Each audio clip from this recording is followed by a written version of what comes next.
میری ماؤں، بہنوں، بیٹیوں، میرے بھائیوں،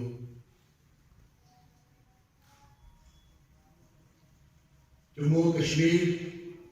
میرے لیے ایک بڑا جذباتی موضوع ہوتا ہے، جس پہ مجھے جب اظہار خیال کے لیے کہا جاتا ہے تو میں گفتار کے اسلوب پہ بعض بات قابو نہیں پا سکتا، کیونکہ جذبات کا طوفان ایک دم ایسے امڑ آتا ہے کہ میرے لیے اپنے آپ کو سنبھالنا بھی مشکل ہوتا ہے۔ لیکن میں یہ آج کی اس پروگرام میں جو جموں و کشمیر کے مظلوم مسلمانوں کے ساتھ اظہار یکجہتی کے حوالے سے کیا جا رہا ہے، جب بات کرنے آیا تو میں نے سوچا کہ ہمیں میرا جموں و کشمیر کی اس تحریک کے ساتھ 30 سال سے تعلق ہے، اور میرے وہ کولیگ جو دوران سروس جب میں علامہ اقبال ہاسپٹل میں میڈیکل آفیسر کے طور پہ بھی کام کرتا رہا ہوں، وہ جانتے ہیں کہ ہمارا اس تحریک کے ساتھ ہماری تعلق کیا رہا اور کس انداز سے اس تحریک کو ہم نے چلایا۔ ایک تاریخ ہے جو ہم چاہتے ہیں، میں چاہتا ہوں کہ کبھی موقع ملے تو آپ نوجوانوں کو اس تاریخ کو آپ کے سینوں تک منتقل کروں، اس لیے کہ میں یہ سمجھتا ہوں کہ جو احساس جموں و کشمیر کے حوالے سے ہمارے اندر ہے وہ شاید ہمارے بچوں کو اس انداز سے نہیں کہ جو ہونا چاہیے تھا۔ 1990 میں جب پہلی دفعہ محترم قاضی حسین احمد صاحب نے 5 فروری کو یوم یکجہتی کشمیر منانے کا ارادہ کیا، جس کے جواب میں اس وقت کی صوبائی پنجاب کی حکومت جو ITI کی تھی اور نواز شریف صاحب کی تھی، اس نے پنجاب میں سرکاری تعطیل کا اعلان کیا اور پنجاب کی سطح پر اس کو منانے کا کہا کہ ہم منائیں گے۔ تو قومی سطح پر اس وقت بے نظیر صاحبہ کی حکومت تھی، تو انہوں نے کہا کہ یہ صرف پنجاب کا یا ایک پارٹی کا مسئلہ نہیں، یہ پوری قوم کا مسئلہ ہے، اور اس حوالے سے پوری قوم یک زبان ہوگی اور 5 فروری کو پورے قومی سطح پر منایا جائے گا، اور اس کو ایک دن کے طور پہ جو ہے کشمیریوں کے ساتھ اظہار یکجہتی کے طور پہ منایا جائے گا۔ اور وہ لوگ جو میرے ہم اثر ہیں وہ جانتے ہیں کہ جب پہلی دفعہ 5 فروری 1990 منایا گیا تو پہلے 5 فروری 1990 کو میں نے ایک کال دی سیالکوٹ کے لوگوں کو، ہر گھر میں جا کے اپیل کی کہ ہم بجائے اس کے کہ چوک علامہ اقبال میں اکٹھے ہو کر ایک نعرہ لگا لیں، لاکھوں کی تعداد میں اکٹھی ہوں گے تو اس کی کوئی اہمیت نہیں بنے گی، ہم کنٹرول لائن اسٹیٹ گارڈ کے قریب ایک مظاہرہ کریں اگر چھوٹا سا، جس کی آواز بین الاقوامی طور پہ سنی جائے، پتہ لگے کہ یہاں کے لوگ کشمیر کے لوگوں کے ساتھ کس طرح کا دلی لگاؤ رکھتے ہیں، تو میرے خیال میں وہ زیادہ بہتر ہوگا۔ مجھے اس بات کا اللہ تعالیٰ کے حضور شکر ادا کرتا ہوں کہ سیالکوٹ کے عوام نے، اور یہ تاریخ کی حقیقت ہے کہ اتنا زبردست رسپانس دیا کہ ہر فرد اس دن اسٹیٹ کا بارڈر پہ تھا اور لاکھوں کی تعداد میں وہاں پہ لوگ جمع ہو گئے اور نعرے لگائے، نوجوانوں کا جوش قابل دید تھا۔ اور پھر جب کچھ لوگوں نے ورکنگ باؤنڈری کو کراس کر کے ان کی چیک پوسٹ پر پاکستانی جھنڈا لہرایا تو اس وقت انڈین آرمی نے فائرنگ کی، جس کے نتیجے میں 2 نوجوان شہید ہوئے اور 18 کے قریب زخمی ہوئے۔ اور میں یہ کہتا ہوں کہ یہ سیالکوٹ کے لوگوں کو یہ فخر حاصل ہوا کہ جموں و کشمیر کے لوگوں کے ساتھ اظہار یکجہتی کے لیے جو پہلا خون لکھا گیا، خون سے جو اظہار یکجہتی کی تاریخ رقم کی گئی، وہ سیالکوٹ میں اقبال کے شاہینوں نے اسٹیٹ کا بارڈر کر دیا۔ لیکن میں مختصراً آپ کو یہ کہنا چاہتا ہوں کہ 5 فروری 1990 اور آج 29 سال کے بعد 5 فروری 2020 میں بہت فرق آ چکا ہے۔ میری زبان ڈوبتی ہے یہ بات کہتے ہوئے کہ سکوتے ڈھاکہ کے بعد 5 اگست 2019 کو انڈیا کے کیے گئے اقدامات نے وہ محض 370 اور 35 دفعات کا خاتمہ نہیں تھا، وہ سقوط ڈھاکہ کے بعد ایک بہت بڑا ایک اور عندیہ تھا، اور وہ سقوط کشمیر کا تھا۔ اور میں یہ کہتا ہوں کہ انڈیا نے سقوط کشمیر پر مہر تصدیق ثبت کی، اور ہم نے ابھی تک اس کو محض زبانی نعروں کی حیثیت سے برداشت کیا ہے۔ میں 1971 میں 9th کلاس کا طالب علم تھا۔ مجھے پتا ہے کہ جب مشرقی پاکستان ہم سے جدا ہوا تو لوگوں کے آنسو رکتے نہیں تھے، لوگوں کے دل جو ہے وہ چھلنی تھے، لوگوں کے گھروں میں کھانا نہیں ہمارے گھروں میں پکتا تھا کہ اس انداز سے دل دکھی تھے۔ لیکن رفتہ رفتہ ایک موقع وہ آیا کہ جب ہم آہستہ آہستہ سقوط ڈھاکہ کے زخم کو بھول گئے۔ اور آج شاید آپ اگر کسی بھی بازار میں کھڑے ہو جائیں، کسی اسکول میں چلے جائیں، کسی بچے کو اٹھا کے پوچھیں کہ سقوط ڈھاکہ کا کیا واقعہ تھا، یا ڈھاکہ کیا چیز تھی، پہلے مشرقی پاکستان میں ہوا کرتا تھا، تو شاید آپ میں سے 100 کے 100 بچہ جو ہے 100% بچہ جو ہے وہ اس بات کا جواب نہ دے سکے کہ ڈھاکہ سے ہمارا تعلق کیا تھا۔ حالانکہ ڈھاکہ وہ جگہ تھی جہاں سے مسلم لیگ قائم ہوئی اور دو قومی نظریے کی بنیاد پڑی، مسلمانوں کی ایک علیحدہ جماعت اور پاکستان کا ایک بنیاد رکھی گئی وہاں کا 1906 میں، یہ ہم سب جانتے ہیں۔ آج میں آپ کے سامنے یہ بات رکھنا چاہتا ہوں، میں جذباتی تقریریں آپ کو پتا ہے کہ میرے دوست جانتے ہیں کہ بہت زیادہ کرتا رہا ہوں، لیکن جموں و کشمیر کے لوگوں نے اس تحریک کو دو بنیادوں پہ اٹھایا، ایک اسلام سے ان کا تعلق اور دوسرا پاکستان سے محبت۔ اور جو پاکستان سے محبت ہے ان کی،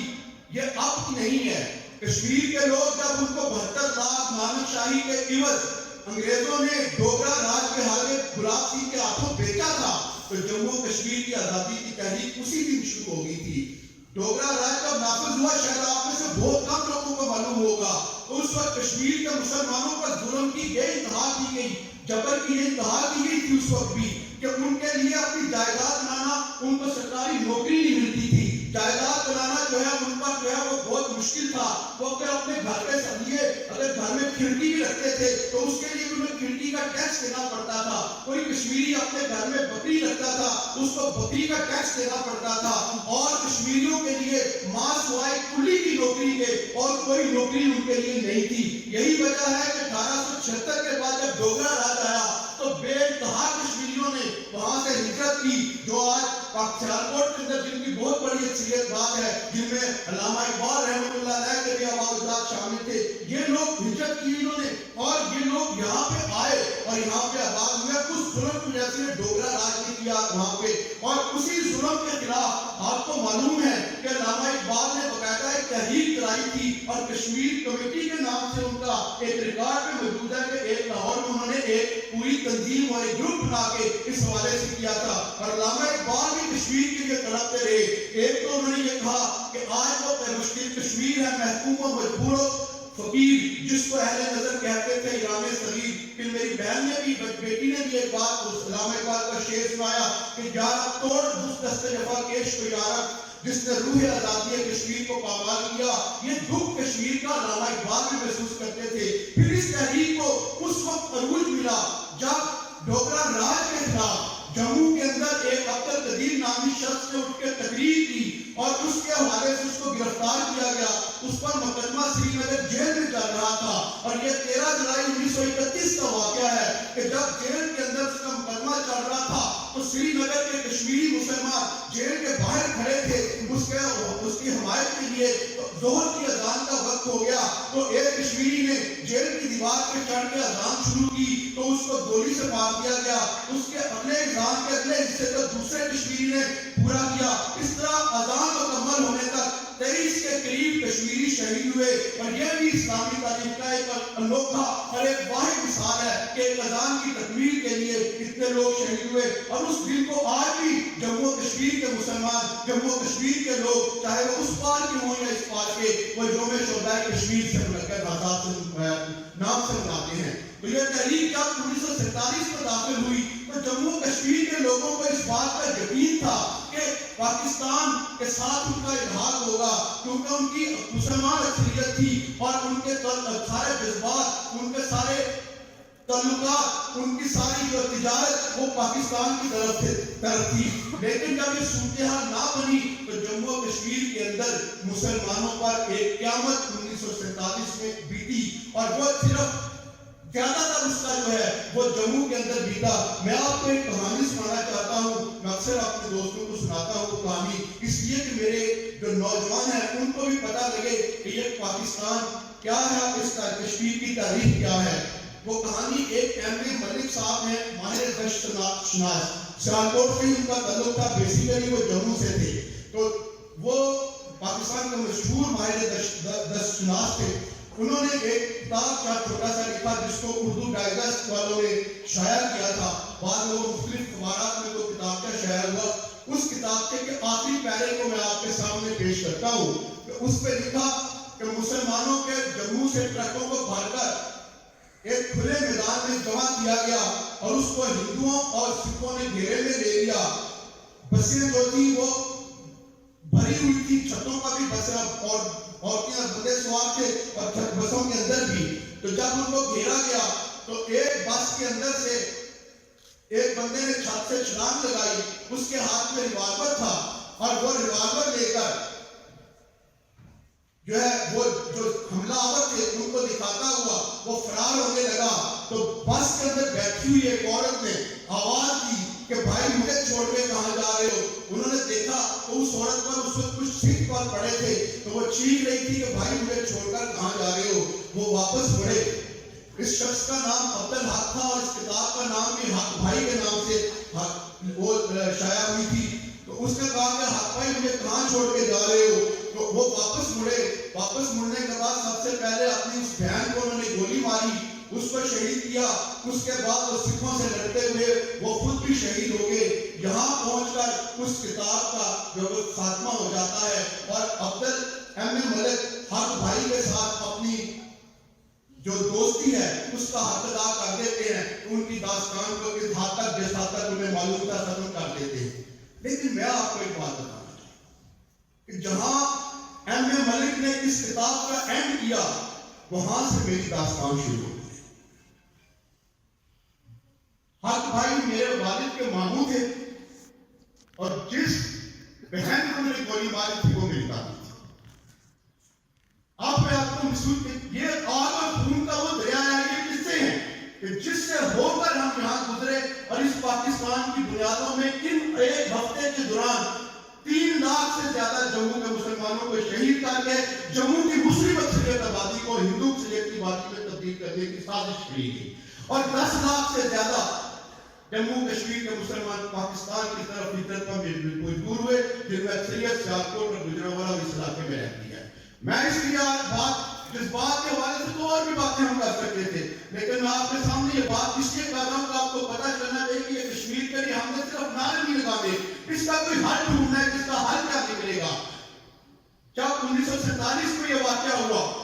اس کے بعد پاکستان کے لیے اس طرح کی قربانیاں ہم لوگوں نے دی اور 3 لاکھ ایک کہنے کی بات ہوتی ہے لیکن افسوس کہ ہمارے ارباب اقتدار جو بعد میں آئے انہوں نے دنیا کے سامنے اس ظلم کی نشانی جو ہے وہ واضح نہیں کیا، اس کو سامنے نہیں لائے اور جو ہندو اور جو ڈوگرا راج تھا اس کے ظلم کو جو ہے دنیا کے سامنے پیش کرنے میں ناکام رہے اور انسانی بنیادوں پر جو دنیا جس کی طرف متوجہ ہوتی ہے وہ اس کو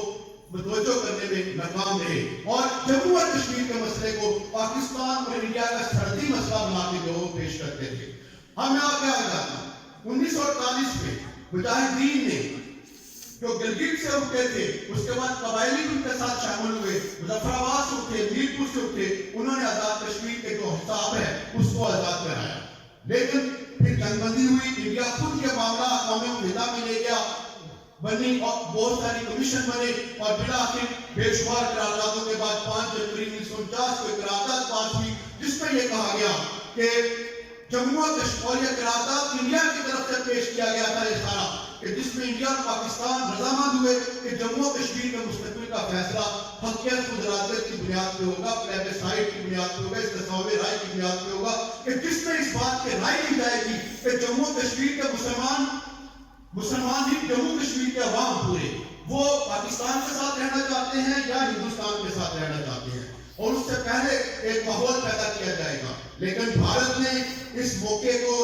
وہ جو آزاد کشمیر کا حصہ آزاد ہونے کے بعد جب ہماری فوجیں جو ہیں وہ سری نگر پر دستک دے رہی تھی، اس نے جو ہے یہ سازش کھیلی اور جنگ بندی کرائی گئی، اور جس کے نتیجے میں یہ ہوا کہ بھارت کو موقع ملا اور اس نے آہستہ آہستہ پورے باقی جو مقبوضہ کشمیر ہے اس میں اپنے قدم جمانے شروع کر دیے، اور اس میں مختلف اصلاحات کی، مختلف قانون بنائے، پھر شیخ عبداللہ سے ایک پیکٹ کیا، اس کے بعد جو ہے یہ 370 اور 35 کے تحت یہ حق دیا گیا کہ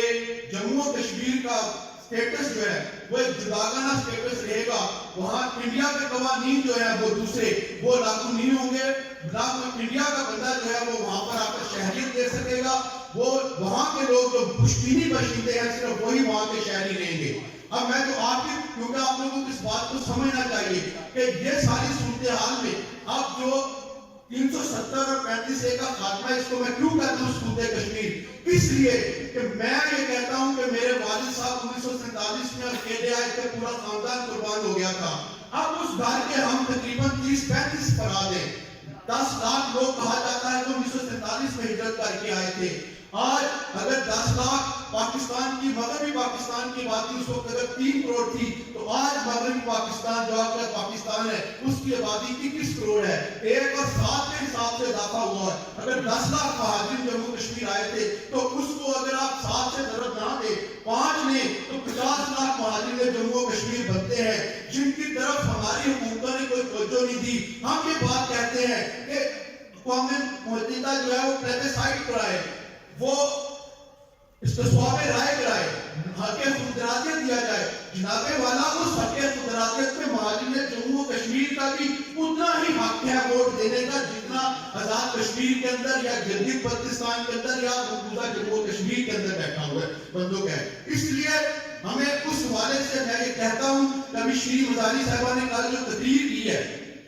کہ ہماری عمران خان صاحب بہت کچھ کرنا چاہتے تھے 5 اگست کے بعد، لیکن وزارت خارجہ نے روک دیا۔ اصل مسئلہ یہ ہے ہمارا کہ ہمارے قوم میں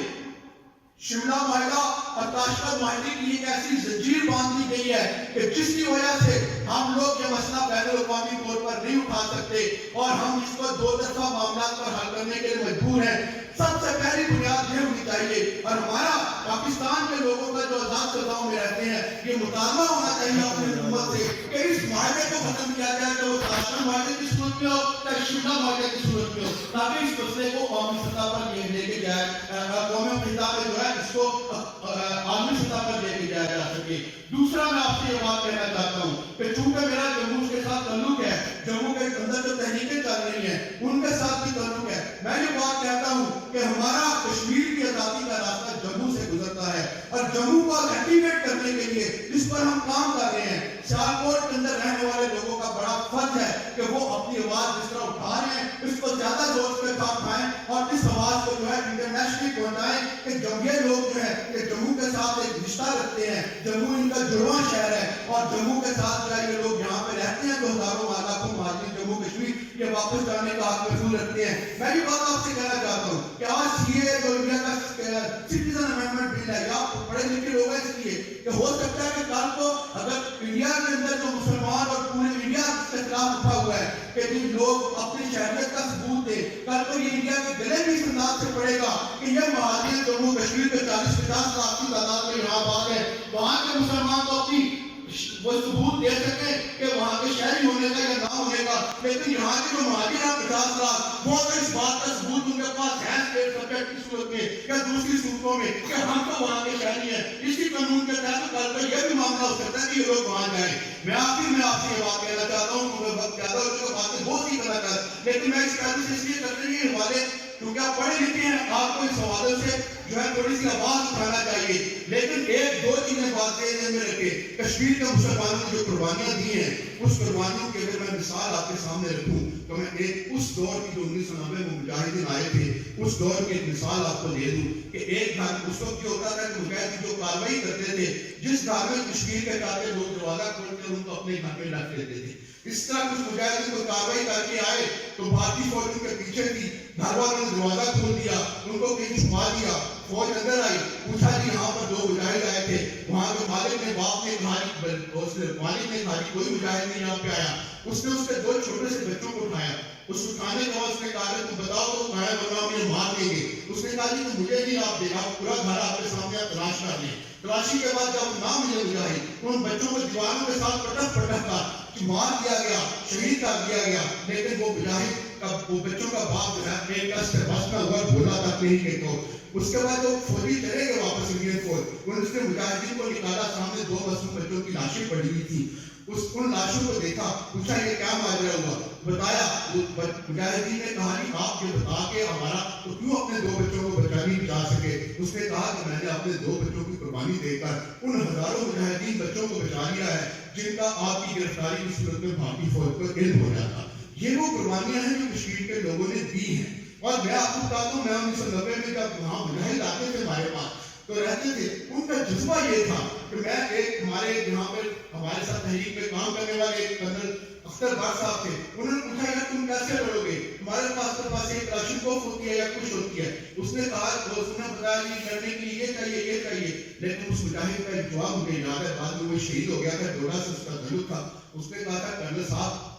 آپ فوجی ہیں, آپ فوجی نقطہ نظر سے سوچتے ہیں, میں مجاہد ہوں, میں صرف اللہ کے بھروسے پہ لڑتا ہوں, باقی رزلٹ اللہ کے حوالے. یہ ان لوگوں کا جذبہ ہوا تھا. میں آج آخر میں آپ کے سامنے دیکھنا چاہتا ہوں, میں اس لیے کہ ہم جذبات کے ساتھ بات کرنے والے تو بولتے ہیں, لیکن کشمیر کے لوگوں کے جذبات کی نہیں. میرے خیال جب کشمیر کپواڑہ میں ایک کشمیری کے ساتھ بات ہوئی تھی,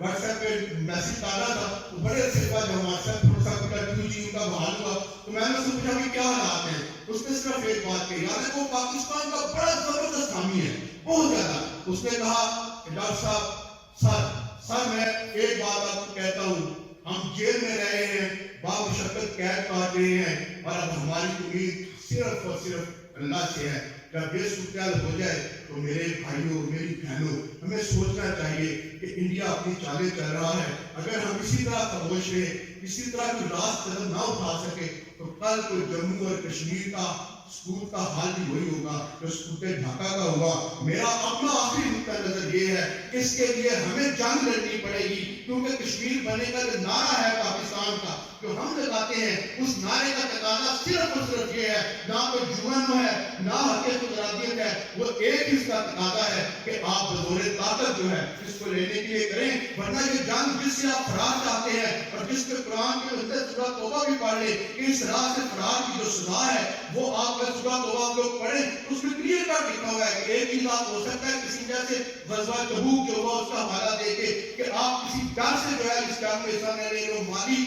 نقصانات کی وجہ سے یا اپنے مالی حالات کی وجہ سے, تو اس میں جو ہے وہ بڑی تنبیہ ہے سب. لیکن اگر آپ ایک چیز کو یاد رکھیں, اگر ہم جنگ کے لیے تیار نہ ہوئے, ہم نے اس سے فرار اختیار کیا تو انڈیا ہمیں معاف نہیں کرے گا. جس طرح مشرقی پاکستان میں اس کو موقع ملا اس نے معاف نہیں کیا, آج کشمیر میں ہمیں موقع مل رہا ہے. ایک ایک گھر ہمارا حامی ہے, صرف کشمیر کے مسلمان نہیں, میں آپ کو پوری یقین کے ساتھ کہتا ہوں, میرا کیا کھڑے ہو, میرا رابطہ ہے سب سے, کشمیر کے ڈوگرے, کشمیر کے سکھ, وہ بھی اس وقت اس بات کے حامی ہیں کہ کشمیر کی آزادی ہونی چاہیے, ہم انڈیا کے غلام نہیں رہ سکتے. تو اس لیے جموں کے اندر یہ تحریک کافی حد تک شروع ہو چکی ہے. تو اس کے لیے ہمیں مشرقی پاکستان میں جس طرح انڈیا کو موقع ملا تھا, ہمیں اس سے کہیں زیادہ موقع ملا. وہاں سے انڈیا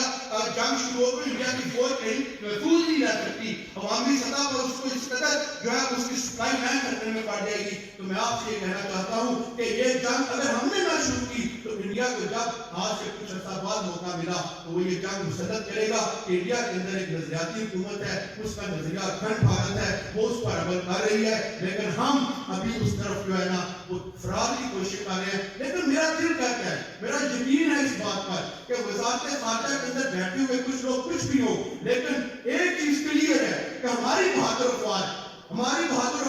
اس بات کا تہیہ کیا بیٹھی ہیں کہ اس مسئلے کو ہم نے نہ مردہ ہونے دینا ہے اور اس مسئلے کو حل کرنا ہے اور جموں و کشمیر کو اپنا ساتھ لانا ہے. اور میں آخر میں یہی کہوں گا کہ اس حوالے سے اپنی بہادر افواج پر کم از کم آپ ان کا پورا ساتھ دیں, ان پر پورا اعتماد رکھیں اور ان کا پوری جو ہے